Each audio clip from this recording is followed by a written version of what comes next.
Merdeka ini maknanya menimbulkan semangat dan jiwa merdeka kerana cerdas dan berilmu. Merdeka ini merdeka daripada penguasaan dan kongkongan faham asing yang menindas kita. Merdeka ini juga harus merdeka jiwa daripada faham tempatan yang kolot dan jumud. Mari kita manfaatkan waktu yang ada dan sisa-sisa hidup kita ini untuk berbuat bakti kepada diri, keluarga, masyarakat dan negara kita. Dan yakinlah negara ini bukan biasa. Negara ini punya hasil mahsul yang hebat. Kita angkat martabat. Hindari dari pandangan, pemikiran penjajah dan pemikiran yang jumud, yang memperbodohkan rakyat dan menghina kita sebagai manusia. Allah berikan akal dan kecerdasan. Mari kita gilap supaya jangan kita diperkotak-katikkan, dihina dan dipermainkan atas nama apa pun. Merdeka maknanya merdeka rakyat. Kepercayaan kepada Tuhan, kesetiaan kepada raja dan negara, keluhuran perlembagaan, kedaulatan undang-undang, kesopanan dan kesusilaan. Irfan, dah hafal dah? Cikgu, terkejutlah saya cikgu macam Awak seorang je hari ni? Saya seorang je. Saya Mana ketua kelas? semalam. Ketua kelas kita ada pergi tempat lain cikgu. Pergi tempat lain. Tadi hafal apa? Rukun negara. Confident 5? 5, mana ada 6. Sekarang 6 rukun lain. Itu rukun iman. Baguslah cikgu. Mestilah cikgu kan. Okey, sekarang ni kerajaan dah wajibkan kena hafal sampai daripada mukadimah sampai habis. Mukadimah mana ada mukadimah cikgu? Mukadimah bismillah je lah. Itu memanglah kena baca mukadimah tu. Tapi mukadimah tu panjang jugalah. Okey. Saya nak mulakan dengan maka kami tu. Maka kami. Yep. Cikgu ada tak dia punya skrip dia? Ya, saya bagi kita. Okey, Kita sama-sama belajar. Baik. Nampak tak gambar lain? Okey. Nak kena up ke cikgu? Betul. Up. Okey. Okey, kita baca sama Nonton kat rumah pun boleh ikut. Baik. Up. Maka kami, rakyat Malaysia, berikrar akan menumpukan seluruh tenaga dan usaha untuk mencapai cita-cita tersebut berdasarkan prinsip-prinsip berikut. Kepercayaan kepada Tuhan, kesetiaan kepada raja dan negara, keluhuran perlembagaan, kedaulatan undang-undang, kesopanan dan kesusilaan. Up. Cemerlang. Tak naklah skrip ni cikgu. Saya dah hafal lah sekarang ni. Tengok mata pun tahu budak skrip. Terima kasih cikgu sebab cikgu lah ajar saya. InsyaAllah. Okey. Baik, Assalamualaikum. Salam sejahtera. Salam Malaysia Madani. Terima kasih bersama kami dalam Cuit Sikit Jangan Sentap yang akan bermula pada pukul 11.05 ni sampai pukul 12.30 ni kejap lagi. Dan kita akan kupaskan topik menarik ni tentang Rukun negara. 5 prinsip, 1 matlamat. Saya tahu ramai yang tak move on lagi dengan sambutan Hari Kebangsaan dekat Putrajaya baru-baru ni. Punyalah ramai orang dekat sana. Ya Allah. Ramai. Lebih 1,000. Tahu tak jambatan wawasan tu? Okey. Dekat dengan McD tu kan? Tahu. Tahu tak dekat situ, tapi situ parking kereta. Sampai ke situ. Sebab kereta tak boleh nak bergerak. Saya dengar sampai ke dengkil orang parking. Itu parking lain. Tapi betul sebab sekarang terlalu ramai sampaikan ada video yang tunjukkan sampai tersangkut sebab tak boleh bergerak, tapi ini menunjukkan betapa semangatnya rakyat. Ini dia. Sedikit kita bagi antara kemeriahan yang saya fikirkan sangat luar biasa. Betul. Ini ketiba keberkatan tiba Seri Paduka Baginda Di-Pertuan Agong. Saya rasa kan macam tengah tengok bola pun ya. Dia punya bunyi vuvuzela itu dengan orang bersorak. Semangatnya kita dapat sampai bermula jam 10 malam mereka berkumpul walaupun dilaporkan pada jam 2 pagi hujan lebat. Betul. Alamak. Itulah kita nakkan semangat patriotisme yang cukup besar dalam diri anak-anak kita di Malaysia ni. Betul. Kan? Jadi kita nak bersama-sama dengan panglima kita sebenarnya. Ketua kelas kita yang hilang tadi tu. Sebab dia tengah sibuk untuk tanyakan kepada orang awam tentang rukun negara. Sama ada mereka cakna ataupun tidak. Faham ke tidak? Jadi kita bersama dengan Syai, kita tengok macam mana Syai lakukan eksperimen ni. Saksikan. Jom. Nilai patriotisme dalam diri perlu ada di setiap masyarakat Malaysia. Rukun negara merupakan kunci utama untuk kita lebih memahami dan juga menghayati nilai kemerdekaan yang sebenar dan juga nilai kecintaan kepada negara. Hari ini sebenarnya saya nak terjah rakan-rakan di sekitar Kuala Lumpur untuk kita tahu mereka ingat tak rukun negara. Jom ikut saya. Hai, Assalamualaikum. Ada nak tanya sikit boleh tadi? Alah, sikit je. Abang nak tanya pasal rukun negara. Okey. Macam dia bacakan penuh 5 prinsip rukun negara. Abang bagi satu. Kepercayaan kepada Tuhan. Kesetiaan kepada raja dan negara, keluhuran perlembagaan, kedaulatan undang-undang, kesetiaan dan kesusilaan. Oh, ada lari sikit. Kepercayaan kepada Tuhan. Kesetiaan kepada Kesetiaan kepada Raja. Setia kepada Raja. Lupa. Hai, nak tanya sikit boleh tak? Kepercayaan kepada Tuhan. Kesetiaan kepada raja dan negara, keluhuran perlembagaan, kedaulatan undang-undang, kesopanan dan kesusilaan. Apa yang awak faham pasal rukun negara? Kalau tak ada rukun negara, mungkin negara kita kucak-kacir. Kepercayaan kepada Tuhan. Kesetiaan kepada raja negara, keluhuran perlembagaan, kedaulatan undang-undang, kesopanan dan kesusilaan. Tanya sikit je, rukun negara je. Ada 5. 5 apa Kang? Kepercayaan kepada Tuhan, kesetiaan kepada raja dan negara, keluhuran perlembagaan, kedaulatan undang-undang, kesopanan dan kesusilaan. Rukun negara kita punya belief lah. Dan kita punya compliance sebagai penduduk Malaysia kita. 5 prinsip rukun negara. Okey, yang pertama. Kepercayaan kepada Tuhan. Okey, kat belakang pula. Kepercayaan kepada Tuhan. Kesetiaan kepada raja dan negara. Okey, lagi. Keluhuran perlembagaan. Okey. Kedaulatan undang-undang. Okey, last. Kesopanan dan kesusilaan. Yeah. Merdeka. Merdeka!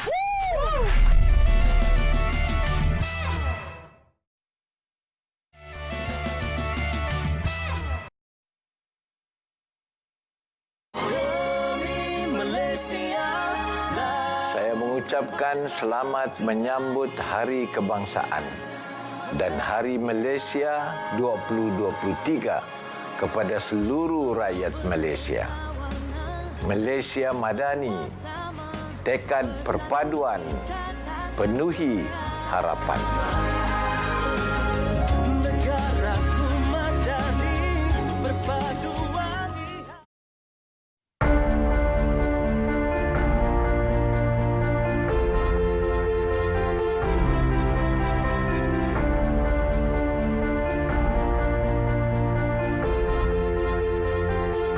Kepercayaan kepada Tuhan, kesetiaan kepada raja dan negara, keluhuran perlembagaan, kedaulatan undang-undang, kesopanan dan kesusilaan.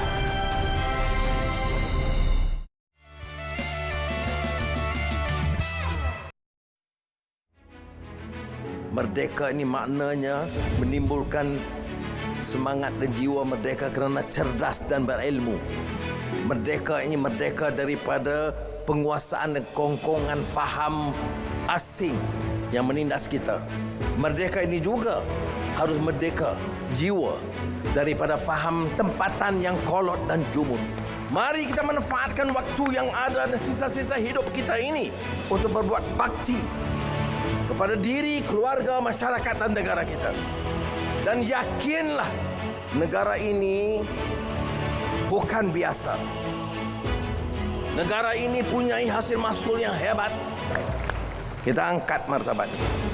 Hindari dari pandangan pemikiran penjajah dan pemikiran yang jumud, yang memperbodohkan rakyat dan menghina kita sebagai manusia. Allah berikan akal dan kecerdasan. Mari kita gilap supaya jangan kita diperkotak-katikkan, dihina dan dipermainkan atas nama apapun. Merdeka maknanya merdeka rakyat. Baik, bertemu kembali Cuit Sikit Jangan Sentap. Itu dia, kita gambarkan kepada anda betapa pentingnya kemerdekaan yang perlu kita kekalkan. Nak istiqomah mengekalkan kemerdekaan itu satu perkara yang sukar. Sebab tu kita ada 5 rukun negara ini yang menjadikan satu matlamat untuk mengukuhkan perpaduan kita dan sebagainya. Dan sedikit Irfan, kalau kita tahu rukun negara ini mula diisytiharkan pada 31 Ogos tahun 1970, setahun kurang lebih peristiwa 13 Mei 1969. Jangan bermain dengan peristiwa 13 Mei ini, dan juga ramai cakap peristiwa 16 Mei. Bukan 16 Mei itu hari guru. Itu memang patut diraihkan. Dan juga selepas tahun maka wujudlah 5 prinsip rukun negara ini yang menjadi satu tonggak penting. Kalau kita dalam agama kita ada rukun Islam, nak menikah pada rukun? Rukun nikah. Hafal Belum lagi, saya tak kahwin lagi. Okey, hari ini kita nak bercakap tentang 5 matlamat satu prinsip ini. Kita nak 5 prinsip satu matlamat terbalik pula. 5 prinsip satu matlamat. 5 prinsip satu matlamat. Dan hari ini kita bawakan dua tetamu cukup istimewa yang ada di sebelah Hafiz. Kita persilakan Yang Berhormat Howard Lee, iaitu Ahli Parlimen Ipoh Timur. Selamat pagi, YB. Apa khabar YB? Apa khabar baik? Khabar baik. Dari Ipoh pagi tadi. Dari semangat. Semangat. Dan di sebelah sana kita bersama dengan Arvin Aplasami, penerima anugerah Tokoh Belia Negara. Dahsyat. Selamat pagi. Selamat pagi Irfan. Handsome. Sehat semua. Sihat. Siapa yang handsome tu? Hafiz dan Irfan okey lah. Setanding lah. Kalau YB dengan Arvin macam mana okey? Jangan. Ini dia saya level seorang saya ingat handsome sini. Tapi kita patut beri pujian kat baju Arvin lawa sebab tahniah. Okey, hari ini kita terus nak berkongsi kepada penonton berkaitan dengan 5 prinsip satu matlamat, tapi kita nak telusuri sikitlah sejarahnya kan. Macam mana boleh tercetusnya. Sebelum ni saya ingat setahu saya sebelum tercetusnya 5 prinsip rukun negara ni ada 7 sebelumnya. Betul. Itu berdasarkan fakta. Mungkin YB ada kisahnya atau ceritanya. Silakan YB. Ya, ini berat ni. Nak ceritakan sejarah. Kita ringan sikit. Sebenarnya kalau kita ikut sejarah apa yang termaktub, saya nak memberi sedikit info ni. Kawan-kawan masuk Google, carinya bukan senang sebab dia punya link pergi macam-macam tempat lah. Tapi ada 50 fakta rukun negara. Kau mau pergi cek, kau mau pergi download, pergi baca dari mula sampai ke akhir. Secara ringkasnya, tercetusnya kejadian atau tragedi 13 Mei, bukan 16 ya. Dan waktu itu negara dimasukkan ke dalam satu darurat. Dan selepas daruratnya banyak tergantung, termasuk demokrasi berparlimen, parlimen digantungkan. Dan ketika itu kerajaan dipaksa untuk buat satu tindakan, iaitu mewujudkan satu pemerintahan tanpa demokrasi, kerana negara tengah huru-hara, baru menimpa tragedi, ramai yang meninggal dunia. Dan ketika itu kerajaan terpaksa juga membuat satu dasar untuk menggembelingkan balik semua kaum keturunan dan agama supaya tidak lagi tercetusnya perkara itu. Jadi setelah wujudnya satu jawatan kuasa rukun negara, hasil keputusan daripada kabinet ketika itu, maka mesyuarat pertama dikumpulkan pakar-pakar, termasuk orang yang reti sejarah, orang yang reti macam mana untuk uruskan masyarakat, termasuk pemerintah sekali. Keluarnya 7 prinsip. 7 prinsip ni kalau hafal ni susah, tapi boleh ceritakan jugalah. Dia mula dengan ketuhanan. Ketuhanan dulu. Ketuhanan. Dalam bahasa Inggerisnya tafsiran tu a supreme being, yang sebenarnya lebih ke spiritual lah. Lepas tu kesetiaan. Dari kesetiaan pergi ke keadilan. Dari keadilan sosial lah. Dari keadilan pula pergi ke keutuhan. Dari keutuhan pula pergi kebahagiaan. Lepas kebahagiaan tu masuk ke kesopanan. Dari di situ mulanya satu kewarganegaraan kat tengah-tengah tu. Jadi 7 prinsip ini dijadikan asas perbincangan untuk 3 lagi mesyuarat kemudian. Dan pada akhirnya lebih kurang bulan 6 ke 7 tahun 1970 meterainya atau dimuktamadkannya draft yang termasuk mukadimahnya, ikrarnya dengan 5 prinsipnya. Jadi itulah sedikit asal usulnya lah. Sekarang kena hafal semua mukadimah sampai ke bawah. Mukadimah tu dia berat sikit lah. Berat sikit lah. Detail lah. Bagi untuk kita benar-benar mendalami, merungkai dan betul-betul menyelami dan memahami dan menghayati, mukadimah tu amat penting sebenarnya. Sebab itu sebenarnya matlamat dia. Apa cita-citanya, apa yang diciptanya. Lepas tu prinsip itu akan membawa kita ke pembawaannya. Tutup lagi sikit macam kat parlimen. Okey, Abid, kita dah tahu dah pemahaman dan juga sejarah asal-usul. Tapi setakat ni dah lebih 5 dekad rukun negara yang kita duk angkat hari-hari tangan, duk up ni kan. Arvin sendiri sebagai tokoh belia, luar biasa.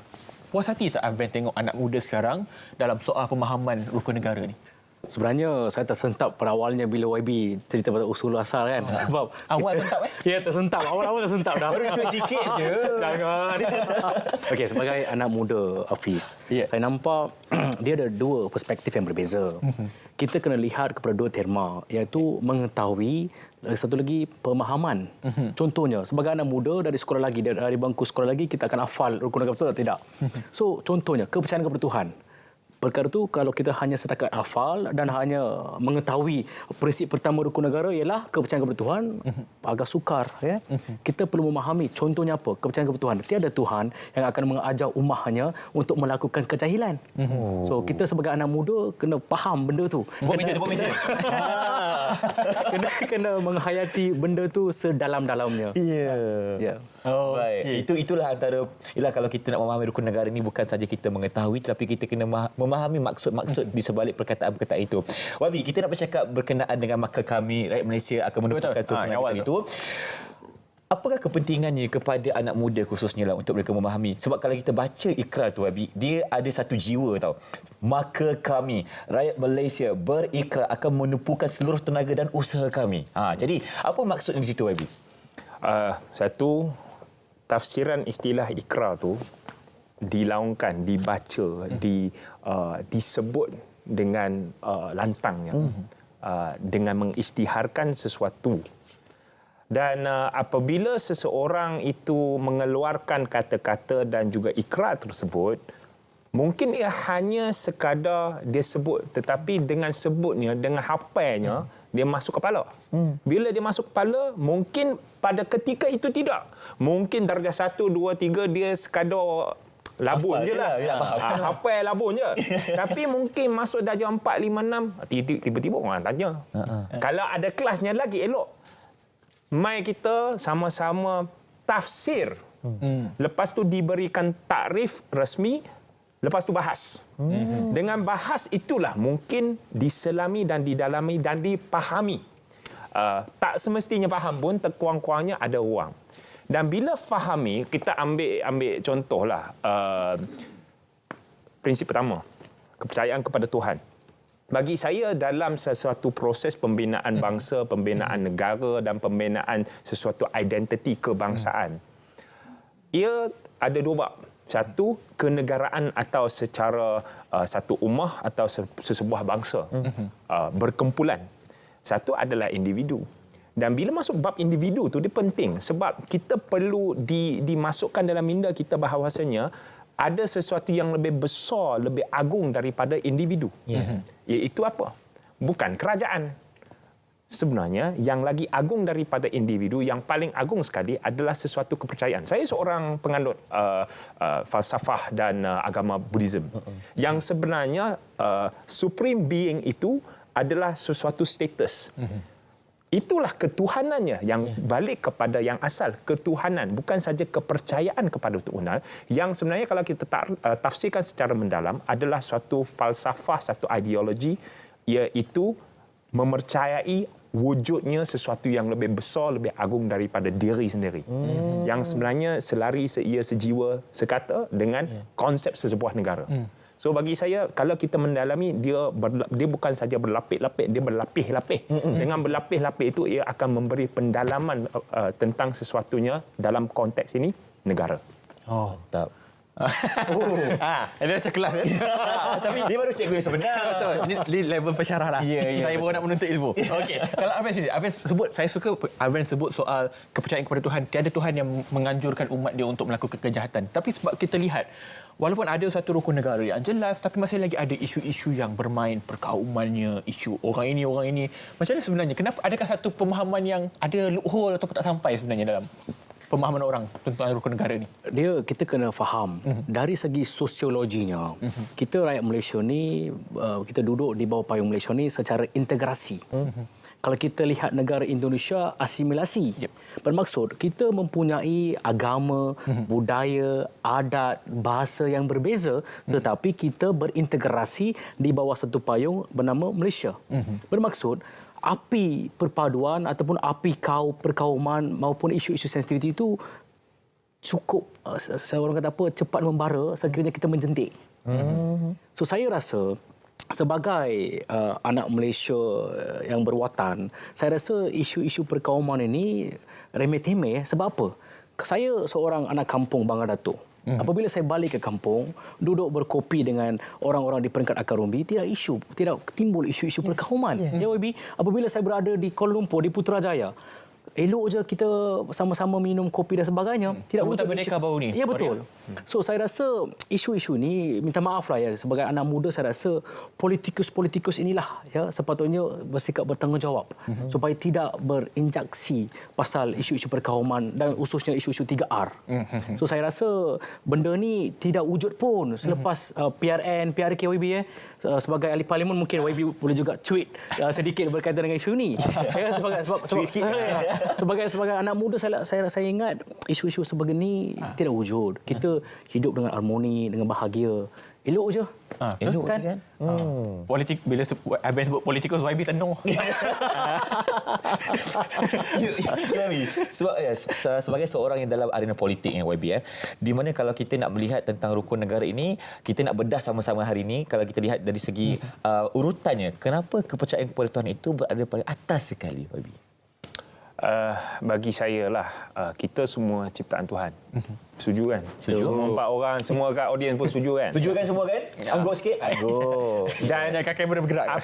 Apa yang istimewa dan bagi saya yang membawa saya kepada pengimanan kepada rukun negara ini, khususnya nombor 1 ialah di Malaysia, keterbilangan kita dibina atas keberbilangan kita. Kemajmukan kita adalah asas di mana kehandalan kita dibina. Kita bermacam-macam. Kita berbagai-bagai. Dan kita memang majmuk. Itu lumrah dan fitrah wujudnya entiti bernama Malaysia ni. Dan Tuhan buat kita macam ni. Jadi, kita ada ni, Malaysia ni adalah sesuatu pencerminan kepada ciptaan Tuhan seluruh dunia. Khususnya kalau kita tengok dari geostrategi ni lah, Malaysia ni kita menjadi tempat pertemuan pelbagai keturunan, pelbagai bangsa yang membawa kepada pembinaan bangsa Malaysia yang terdiri daripada kita semua. Jadi begitu indahnya kita kat Malaysia kerana ia mencerminkan ciptaan Tuhan. Dan bukan saja begitu, bukan saja nombor 1, tetapi kesopanan, kesusilaan nombor 5 tu, kita dapat hidup seperti Arvin sebut tadi. Kita boleh hidup bersama. Kita boleh hidup dengan bahagia bersama. Cuma adalah sekok dua di luar sana yang nak main benda-benda yang tak senonoh. Apa? Jadi tak perlu kita hero sangat demo-demo ni yang nak mainkan, nak bermain dengan api perkauman. Akhirnya kebahagiaan kita akan menyerlah dan kemajmukan kita akan memenangi dan merebahkan mereka yang nak mengapi-apikan sentimen. Saya setuju, YB. Saya setuju. Betul. Ya, betul. Menarik. Dan juga saya tertarik juga apa yang diucapkan oleh Yang Berhormat Perdana Menteri masa amanat baru-baru ni. Beliau kata nak menguruskan negara yang mempunyai rakyat berbilang kaum itu bukan satu yang mudah. Itu saya nak tanya Aven juga kejap lagi. Sebab kita ada sekolah rukun negaranya dan macam-macam inisiatif lain. Tapi adakah ianya membantu dan juga memantapkan lagi pemahaman kita tentang rukun negara? Baik, kita akan rehat seketika. Kita akan cuit banyak lagi tetamu kita dua ni. Kembali selepas ini, cuit sikit. Jangan sentak.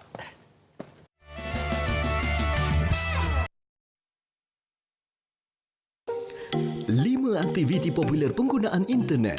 Seramai 99% individu menyertai rangkaian sosial seperti Facebook, Twitter, YouTube, TikTok dan lain-lain. 91.8% menunjukkan aktiviti memuat turun gambar, filem, video atau muzik, bermain atau memuat turun permainan. Sebanyak 89.4% individu gemar mendapatkan maklumat tentang barangan atau perkhidmatan. 89.2% menunjukkan aktiviti penggunaan panggilan telefon melalui internet (VoIP). Seramai 86.3% individu memuat turun perisian atau aplikasi di internet.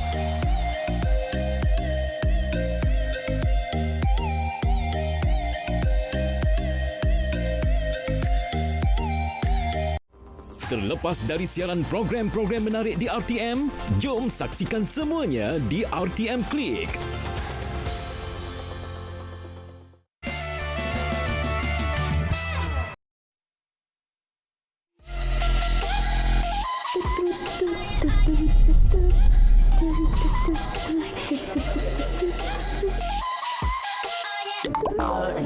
Bos. Apa kamu ni?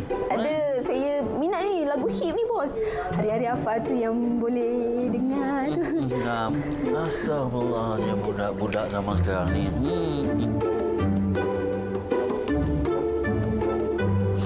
Syai. Kau dah tengok cerita Malbat? Belum, best ke cerita tu? Best gila. Semalam aku tengok cerita Malbat tu. Best gila. Dah lah dia punya pelakon semuanya gagah perkasa. Kau tahu tak? Ada Syahzi Sam, ada Hairul Azrin, ada Syazwan Zulkifli, ada Nafiz Zaidi. Kenal Nafiz Zaidi? Tak apa. Lepas tu yang paling aku suka tengok ni, Bron Palare. Itu taste kau. Ya, betul cerita dia pasal apa sebenarnya? Sebenarnya bila aku tengok cerita tu, dia macam perasaan aku punya perasaan semangat aku cintakan negara tu membuak-buak. Kau tahu tak? Merdeka! I love Malaysia. Ni tak boleh bagi wayang ni. Dah kalau penuh pawagam tu kau seorang jerit, takkan orang lain tak cintakan negara? Tak, semalam aku jerit. Semua orang sekali jerit. Menjerit? Dia tak jerit. Keluar kau! Keluar! Macam tu. Lepas tu macam aku tak boleh tidur. Aku rasa macam aku sayang sangat Malaysia ni. Aku rasa macam aku memang bangga aku anak Malaysia. Nampak tak semangat tu? Semangat. Lipstick kamu boleh colour merah nanti. Eyeshadow biru. Bos datang. Apa benda kau buat ni?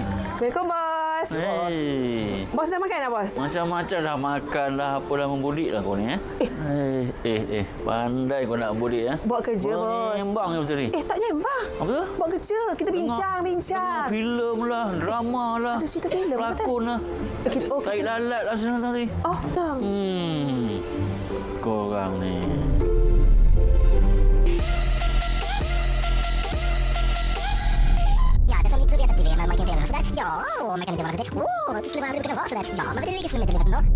Rukun negara ni bukan banyak, 5 je pun. Takkan rukun negara tak tahu? Malulah kita. Kita rakyat Malaysia kena tahu rukun negara itu kita punya pegangan.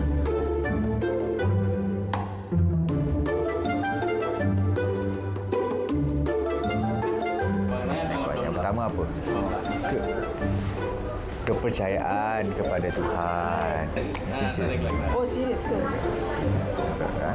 Kepercayaan kepada Tuhan. Kepercayaan kepada Tuhan. Kesetiaan kepada raja negara.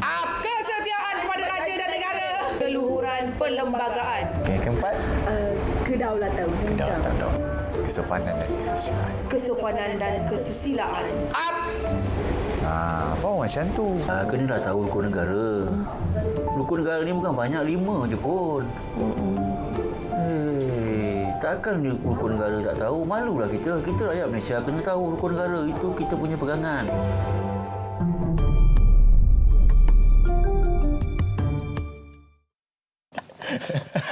Terkejut saya tadi. Itulah dia. Kalau kita tak faham dan tak tahu tentang rukun negara tu, jangan jadi Malaysia lah orang kata kan. Sebab itulah kita kena memahami. Kalau lagu Blackpink tu hafal tak apa. Rukun negara kena hafal juga. Tapi bos lepas demam lain macam lain macam sikit lah. Pelakon pun makin ramai sekarang. Pasti tambah bajet aku kan. Aduh. Okey. Dan kembali kepada Aven terlebih dahulu. Tadi Aven kita dah kata sebab Aven sebut sebagai tokoh belia ini memang kena jagalah belia itu sebagai mileage Aven jugalah. Soalnya sekarang kita ada sekolah rukun negara bawah KBS sebagai contoh. Adakah itu cukup untuk kita pastikan bahawa anak muda ni betul-betul faham, betul-betul mengerti, betul-betul ikut apa yang ada gariskan tu? Sebenarnya Hafiz, saya bersifat positif. Saya puji inisiatif yang diambil oleh KBS untuk menganjurkan sekolah rukun negara. Tapi persoalannya betapa konsisten dan apakah outcome-nya dan adakah ia itu keseluruhan. Sebab apa? Sebab saya lihat sekolah rukun negara ini satu inisiatif yang baik. Tapi saya percaya perlu bersifat keseluruhan. Maksud saya, mereka ada orang kata bersasaran. Pada awalnya mereka sasar seramai 6,000 atau 60,000 sebagainya. Dan baru-baru ini mereka sasar kepada 100,000 belia. Dan saya rasa isu-isu rukun negara seperti ini perlu diajar, perlu dihayati, perlu dihadam dari bangku sekolah lagi. Bah kata pepatah Melayu, melentur buluh biarlah daripada rebungnya. So saya rasa pihak kerajaan khususnya Kementerian Pendidikan perlu polish balik dengan izin orang kata apa, mata pelajaran civic dan kewarganegaraan contohnya ataupun pendidikan moral sebagai contohnya. kita perlu menggilap anak-anak kita dari sejak sekolah lagi. Ya, saya rasa sekolah rukun negaranya institusi yang bagus. Cuma saya rasa perlu lebih konsisten. Sebab apa? Sebab saya risau juga tiba-tiba kita memancing tanpa berupan. Bermaksud sia-sia. So itulah show saya sebagai anak muda di peringkat Akarumbi supaya kita masukkan modul rukun negara ni dalam sistem pendidikan kita supaya anak-anak muda di peringkat Akarumbi dapat menghayatinya sedalam-dalamnya. Consistency is the key. Yes, perfect. Kalau kita nak sama-sama memahami tentang rukun negara ni, eloklah kalau kita bawakan pembelajaran itu sejak mereka muda lagi. Ya, betul. YB, kita nak terus lihat kepada rukun negara yang kedua. Perkara 181-1 Perlembagaan Persekutuan telah menyatakan bahawa kedaulatan tentang Raja-Raja Melayu dikekalkan sehingga hari ini. Jadi kenapa pentingnya kalau anak muda ni untuk menghayati tentang perkara ini supaya mereka memahami tentang pentingnya ada simbol kenegaraan iaitu Raja-Raja yang berdaulat. Silakan YB. Dia sebenarnya asasnya adalah dengan keempat, iaitu kedaulatan undang-undang, dan ketiga keluhuran perlembagaan. Termaktub dalam perlembagaan, maka ia adalah struktur di mana negara ini dan negara bangsa ini dibina. Dan secara apa yang disebut oleh Rifan tadi pasal 181, Duli Yang Maha Mulia pada Keserian di Pertuan Agong dan juga Raja-Raja Melayu di peringkat negeri, Sultan-Sultan, adalah lambang dan payung kerakyatan seluruhannya. Dan kalau kita masuk, menyimpang sikit pergi parlimen, parlimen tu jangan ingat parlimen tu sekadar bangunan dia. Bukan sekadar ahli parlimen yang duduk dalamnya. Kalau ada ahli parlimen, ada speaker, ada bangunan, cokma dia yang menjadi lambang kepada Duli Yang Maha Mulia pada Keserian di Pertuan Agong, dan dalam Dewan Undangan Negeri cokma ni tak ada. Maksudnya lambang sultan tak ada, lambang yang di Pertuan Agong tak ada, tak jadi parlimen dan Dewan Undangan Negeri. Kerana ia adalah sebahagian daripada kewujudan pembinaan dan keadanya negara dan negeri-negeri kita. Baik. Jadi jangan kata itu tak penting. Itu sebenarnya yang paling penting. Kalau tak adanya, tak ada negara ni. Tak ada negara ni. Jadi dia bukan sekadar kesetiaan kepada raja, kerana raja itu individu. Dia bukan sahaja Duli Yang Maha Mulia pada Keserian di Pertuan Agong sebagai ketua agama, ketua kepada rakyat. Kerana ia sebenarnya sebahagian daripada negara ni. Yang tak boleh tak ada.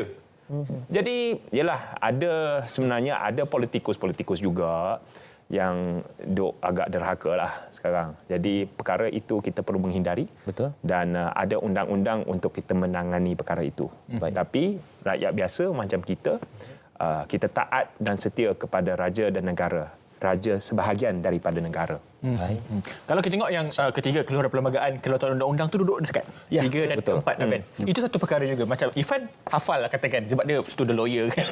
Perlembagaan tu kadang-kadang kita kena hafal juga yang asas itu, bahasa Melayunya, kedudukan agama Islam sebagai contoh. Kadang-kadang ada yang faham tapi buat-buat tak faham. Ini macam mana cerita ni, Afan?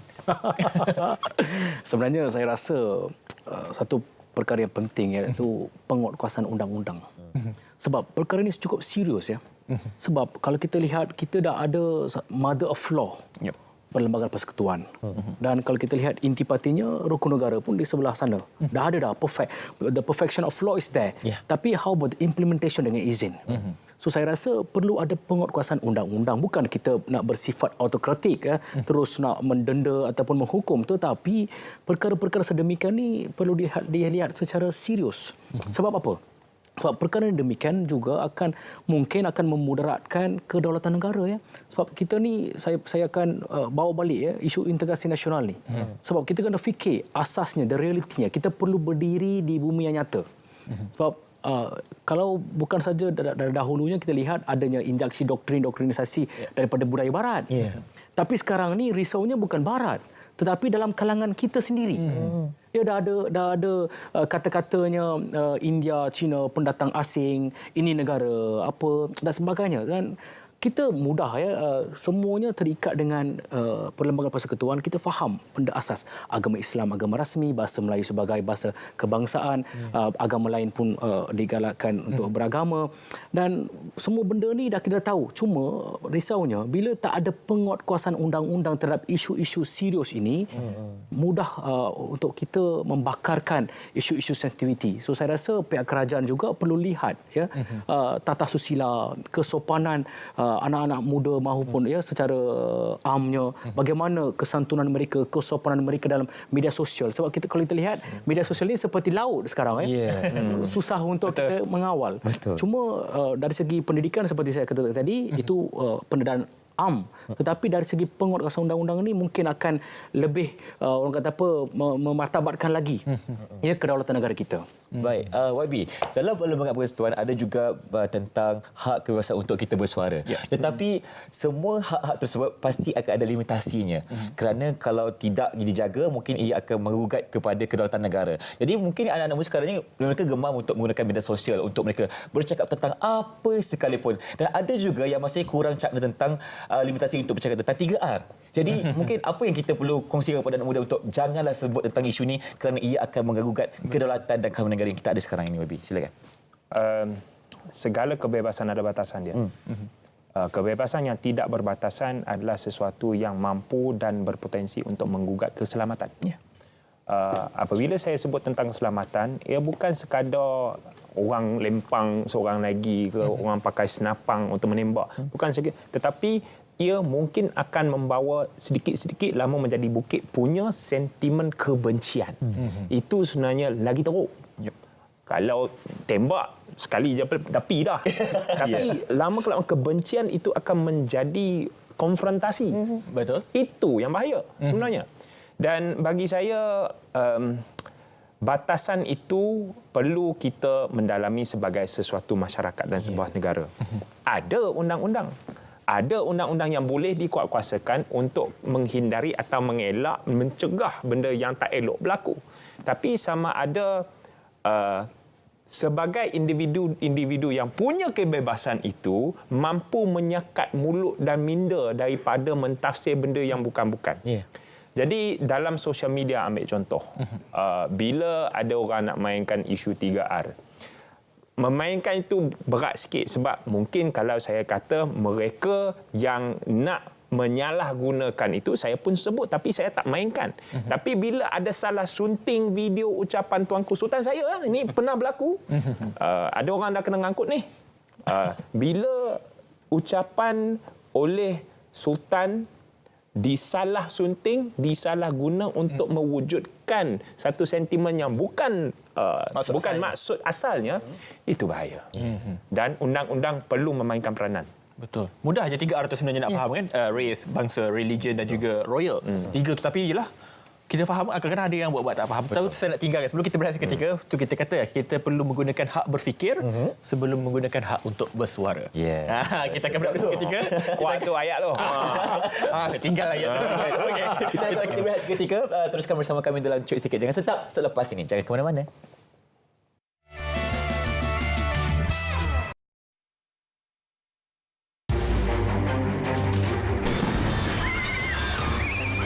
Kerajaan Malaysia melalui kertas putih di Parlimen telah mengisytiharkan bahawa ISIS, IS atau Daesh adalah sebuah kumpulan pengganas.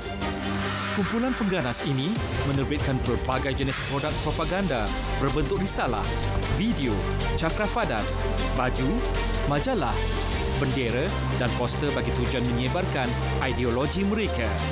Sekiranya didapati memiliki barangan yang berkaitan dengan kumpulan pengganas, anda akan dikenakan tindakan undang-undang serta didakwa mengikut Seksyen 130JB, /1/A dan /B Kanun Kesiksaan. Penjara maksimum 30 tahun dan denda jika disabit kesalahan. Fanatik dan taksub beragama bercetus kepada ekstremis dan radikalisme. Bersama kita memelihara keamanan negara. Jam yang berdetik tepat jam 12 malam, hari kemerdekaan kita. Alah, berita wajib akan ada setibanya ulang tahun kemerdekaan negara. Tak tahu dekat mana jam tu? Inilah tempatnya, Bangunan Sultan Abdul Samad. Menara jam ini berketinggian 41 meter bersamaan 135 kaki dan direka untuk menggema Big Ben dengan gaya Indo-Saracenic. Dan mengikut catatan sejarah, ia telah mula dibina pada tahun 1894. Bangunan ini pada asalnya adalah untuk menempatkan pejabat pentadbiran British. Namun pada tahun 1974, ia dinamakan sebagai Bangunan Sultan Abdul Samad bersempena dengan nama Sultan selama memerintah ketika itu, iaitu Sultan Abdul Samad. Bangunan ini pernah dijadikan sebagai mahkamah negara, iaitu Mahkamah Persekutuan Malaysia, Mahkamah Rayuan dan juga Mahkamah Tinggi Malaya. Sehingga kini, Bangunan Sultan Abdul Samad masih menjadi lokasi bagi acara resmi negara dan juga aktiviti kemasyarakatan. #Demi Negara, kita jumpa lagi.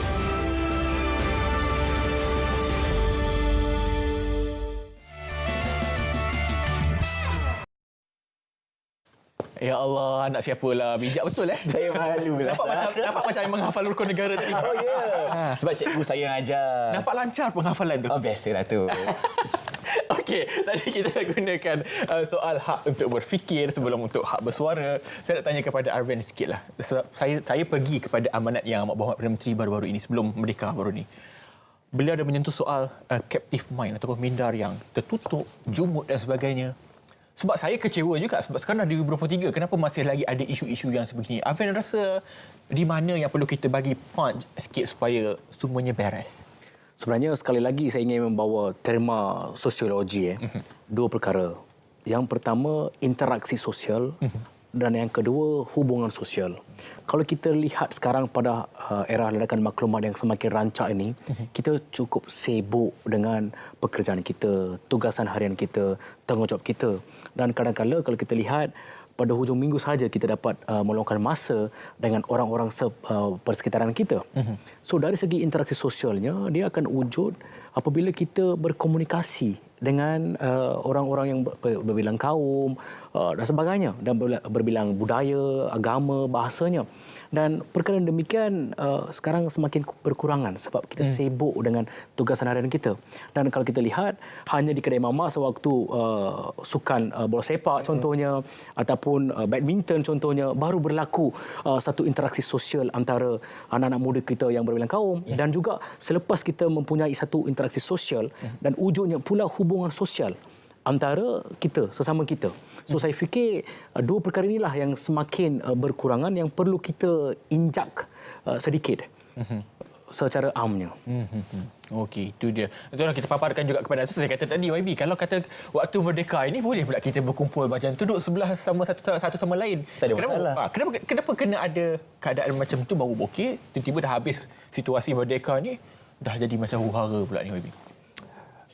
Sebenarnya huru-hara, hari biru, Raban Teben dibuat oleh orang. Dibuat oleh orang. Raban Teben saya lama tak dengar betul. Hampir tak tahulah. Orang lama. Sebenarnya saya ini dengar macam geram sikit lah. Kita tengah sembang tentang rukun negara. Rukun negara dia ada tiga perkara. Satu adalah mukadimahnya, iaitu dia punya hasrat dan cita-cita. Dua, ikrar. Ketiganya, prinsipnya. Saya nak baca. Rukun negara pun ada orang nak putar belikan. Okey, ambil contoh. Dia mendukung cita-cita hendak mencapai perpaduan yang lebih erat dalam kalangan seluruh masyarakatnya, memelihara cara hidup demokrasi, mencipta masyarakat yang adil di mana kemakmuran negara akan dapat dinikmati secara adil dan saksama. Kat TikTok, di luar sana, kat lapangan ceramah, ada politikus-politikus yang kata saksama.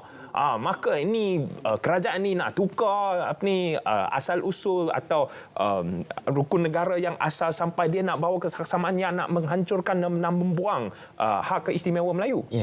Mana ni ada? Ini proklamasi yang telah diisytiharkan, wartakan, dan ini titah di Raja Dulia Maha Mulia Paduka Seri Yang di-Pertuan Agong pada ketika itu. Dia pun nak main ni. Satu lagi. Satu lagi. Makin panas ni. Yang seterusnya menjamin satu cara liberal terhadap tradisi-tradisi kebudayaannya yang kaya dengan berbagai corak. Pula dia ungkap, dia guna istilah liberal. Kerajaan sekarang ni dah ubah liberal. Alah. Liberal pun tak faham maksudnya macam mana kan? Liberal terhadap tradisi-tradisi kebudayaan yang kaya, yang ada dan lumrah dan fitrah negara kita. Tentang budaya. Apa je rumah ni? Dengar tu. Jadilah, ini sebenarnya buat saya agak beremosi kerana semata-mata nak score point, nak menang semata-mata dalam gelanggang politik, dia sanggup menyalah sebut, salah tafsir, salah guna benda yang diwartakan sebagai proklamasi dan pengisytiharan diraja. Yang dah berapa puluh tahun dah. Betul. Lebih bawah 63 tahun dah dijadikan asas sumpah semua rakyat.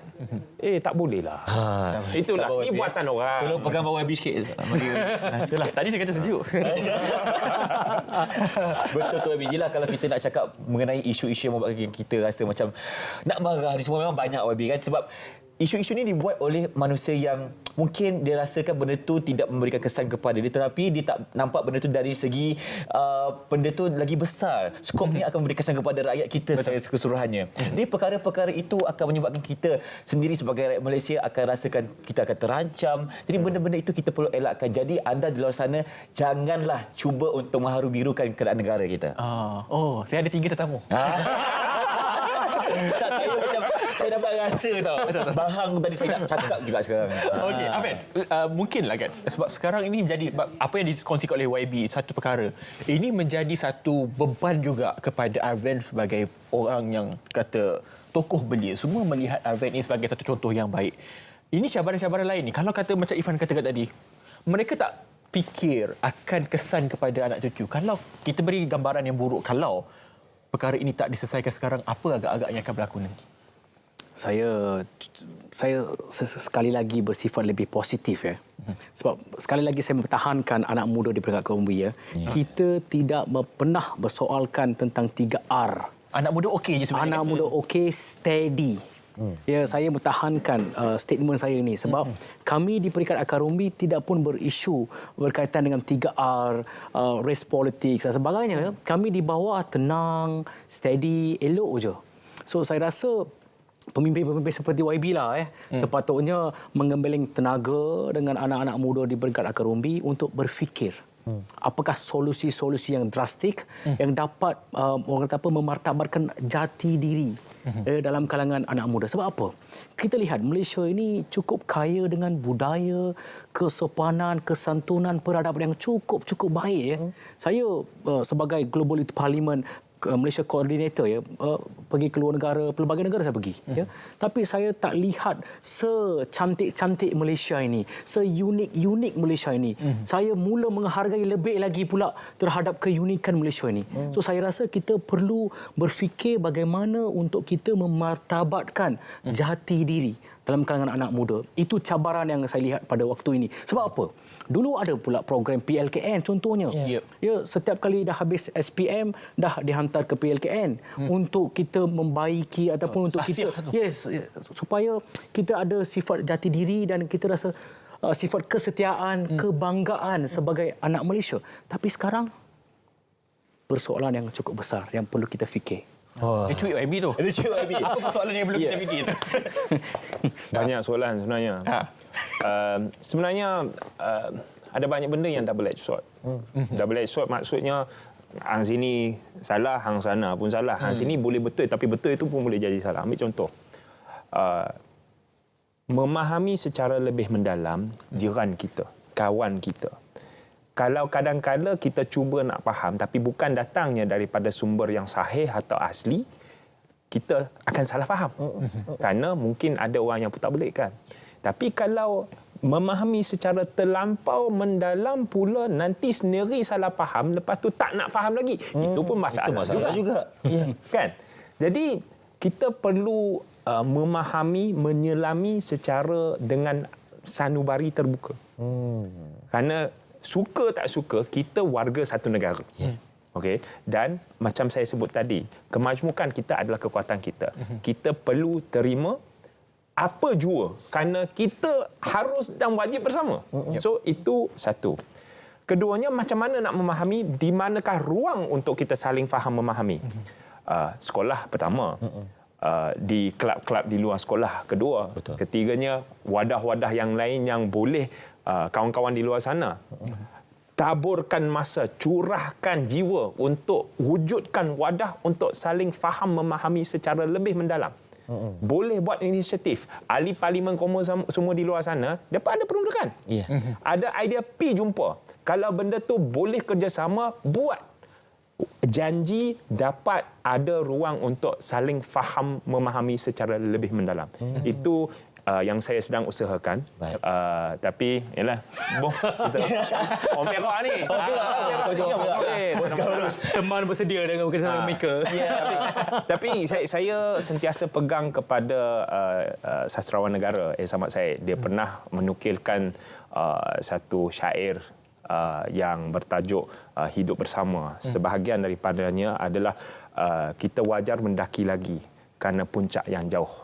Dalam gelora dan taufan tak tercala tekad kita kerana kemerdekaan mengasuh kita untuk yakin menyanggah musuh, tulus menyanggah menambah kawan. Inilah inti tonggak menara kebahagiaan. Dan itu sebenarnya bagi saya adalah apa yang harus dan wajib semua buat. Faham, menyanggah semua musuh di sana yang nak menggugat ketenteraman, keamanan, kedamaian yang ada pada hari ini. Dan kita tambah kawan dari merata-rata tempat, khususnya di kalangan kita. Tambah kawan, jangan cari musuh. Amin, Rashad. Untuk kita ni. Anak-anak muda di luar sana, anak muda ni ada dua jenis. Satu menuntut perubahan, satu mencipta perubahan. Ayolah kita mengangkat rukun negara sebagai kitab suci kita untuk bersama-sama demi kelangsungan negara tercinta ini. Ayolah anak muda. Itulah dia kata-kata tokoh belia negara kita. Beri kata bukan sikit. Orang Perak moh lah kau. Terima kasih Arvel dan juga Wabi Howard atas perkongsian. Saya fikir ini satu perkongsian yang konkret. Saya rasa semua naik share. Betul. Perkongsian hari ini. Saya pun rasa macam lagi bersemangat lagi-lagi kita sebagai anak muda ni untuk kita menghayati lagi, mendalami tentang rukun negara yang menjadi kepada tonggak kedamaian dan kemudian kita tengah kecapi sehingga hari ini. Betul. Terima kasih juga kepada anda semua yang menonton. Semoga kita mendapat pemahaman yang jelas berkenaan dengan prinsip rukun negara ini yang menjadi satu matlamat kepada kita. InsyaAllah kita akan terus menyemarakkan sambutan ini sehingga 16 September. Kalau boleh bukan sampai situ je lah. Sampai bila-bila. InsyaAllah 5 prinsip satu matlamat. Saya Irfan Syamil Nasution. Saya Afi Dawson. Jumpa lagi. Assalamualaikum. Cuit sikit. Jangan sentak. Bye.